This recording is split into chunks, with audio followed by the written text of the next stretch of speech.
Welcome to the music room slash mill of Folk Rock Farm. Got acorns. We're milling into flour today. So come along. I'll show you what we're doing. There's a huge mast crop this year for the oaks, which means they just drop an extraordinary amount of nuts. We have some white oaks here that we've been collecting and about to mill into flour. So to get to this point, we did our collecting, and what we did, we dried them, put them in our food dehydrator, and just to dry them down a little bit, makes them a little easier to shell. And we just hand cracked them all with a stone. It actually went really quick. We're investing in a good Dave built nutcracker that should make it pretty quick. Then years ago, Jenna got me this because I always had my bedroom that was full of corn and nuts and all sorts of crazy things. So we're finally using it. So once they're all dried and separated into the nut meats, I'll do like a 2 grind system here where I'll set this pretty loose.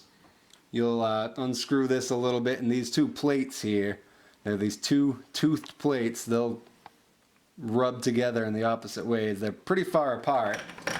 So I'll get a coarse grind, and you can really smell the aroma. They take on this really yeasty nuttiness. It's really good. So this just gets it into manageable bits.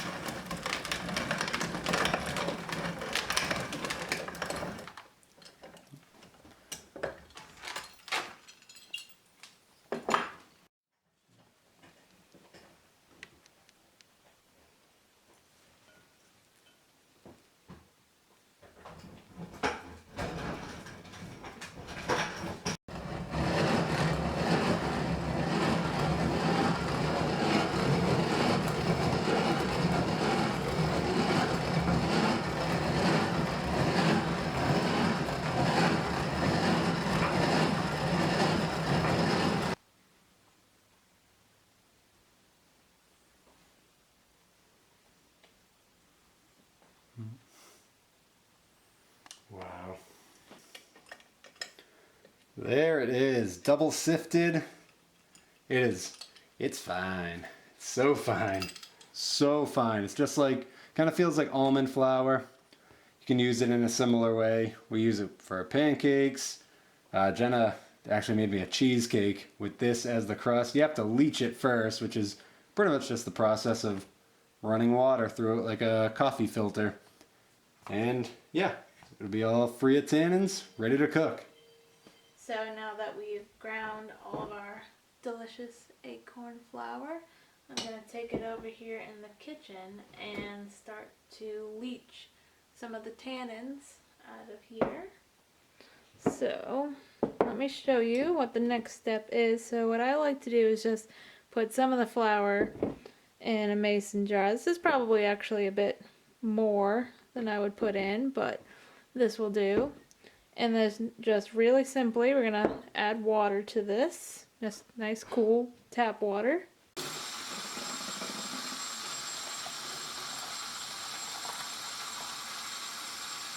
And I'll give this a little stir just to incorporate it all.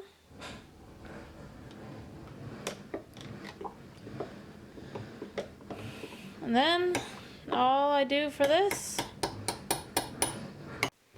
then I just throw a cap on this jar, and it's pretty hands off for a while.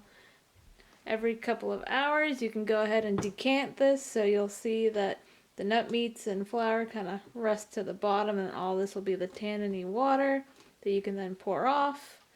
And I just do that every couple hours or so, and then I've had a batch done in as little as a day, but we've also found pretty good acorns that aren't super tanniny, so this process can go from anywhere from a day to a couple days, but this is definitely the easiest, most hands-off approach. And then your taste buds will actually be the deciding factor when this is done. You can decant it and then just go ahead and taste a little bit of the flour left over. And whenever it tastes good, it's good to use. And that's it. Right? Oh yeah.